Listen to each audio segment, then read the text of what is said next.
Charles, what do you think of the president's personal statements about what he said there on the Trayvon Martin case? Well, I think that all of us as black men have been put in awkward situations. We've all been followed through stores. Some women do grab the purses a little tighter when you walk up in the elevator next to them. And that's unfortunate. That's unfortunate. And this whole Trayvon Martin thing, I feel bad for his mom and dad. But I hope what will come out of this is open dialogue. One of the problems with race, Erin, is we never discuss race until something bad happened. And then what happens is everybody protects their own tribe. You know, everybody says, I'm going to defend my tribe, whether they're white, black, Jewish, Hispanic. Yeah. It doesn't matter if you're right or wrong. We have this mentality, we all want to protect our tribe.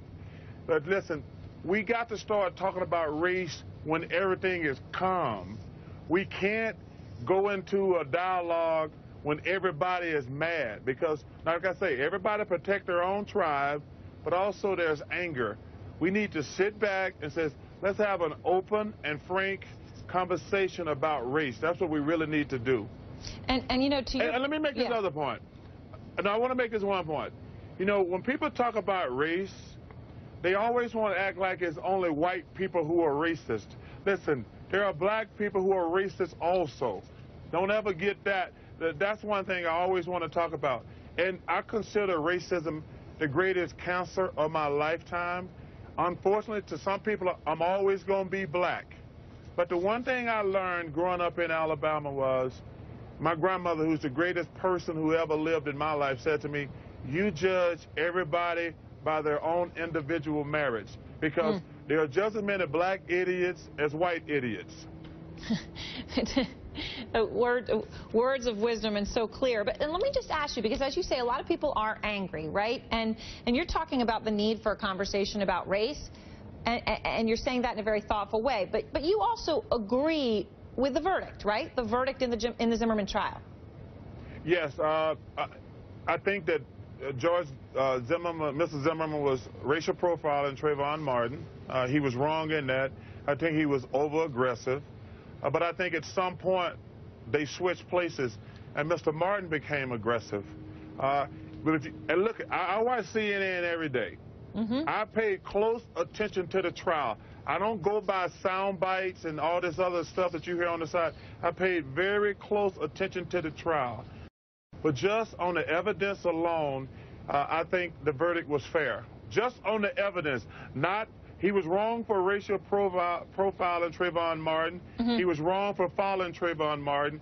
Well, let me tell you something. Just on the evidence alone, I thought that the verdict was fair. And let me ask you about that, because, you know, the juror, I mean, you know, you saw her on CNN, sorry, you know, she said race never came up in the jury's deliberations. Now, you know, I got to emphasize, that's one juror. As you know, the other jurors have distanced themselves from her more generally, but that's what she's saying happened in that sequestered jury.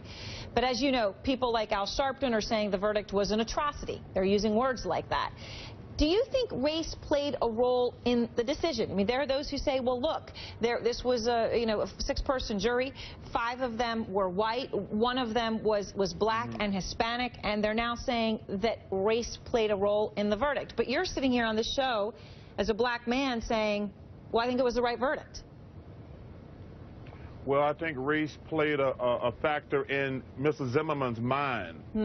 But as far as just the evidence, I agree with the verdict on just the evidence alone. At some point, Trayvon Martin started punching on Mr. Zimmerman, and sadly, he shot him.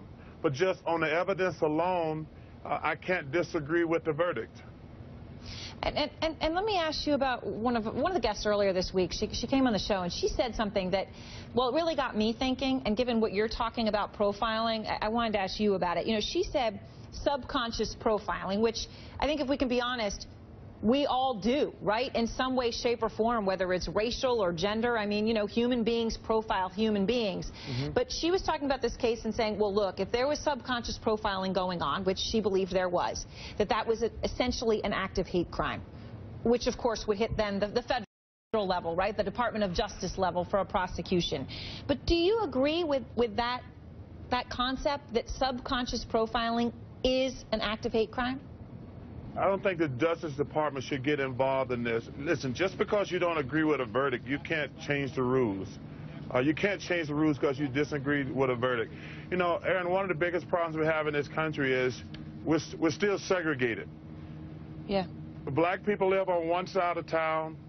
The white people live on one side of town. The rich people live on a whole other area. They live in the suburbs. So our racial interaction doesn't happen as much as we need it to happen. You might see somebody at work, but you go back to your neighborhood during the day. You know, listen, I live in a rich neighborhood. I'm probably the only black guy there. That's sad, but that's part of it. But that's just the way. We all have psychological warts, as I like to call it. We do. You know, we do. We all have psychological warts because most people's impressions of they see black men on television committing crimes. So those people who live in the suburbs or they live on the white side of town, that does cloud their judgment. So you said yesterday in an interview something that I have to ask you before you go. You said the media doesn't have clean hands. Those were your words. You've been watching it closely. Yes. And please, don't mince words. You know, you're on CNN, but criticize CNN if that's what you want to do. What did you mean when you said that?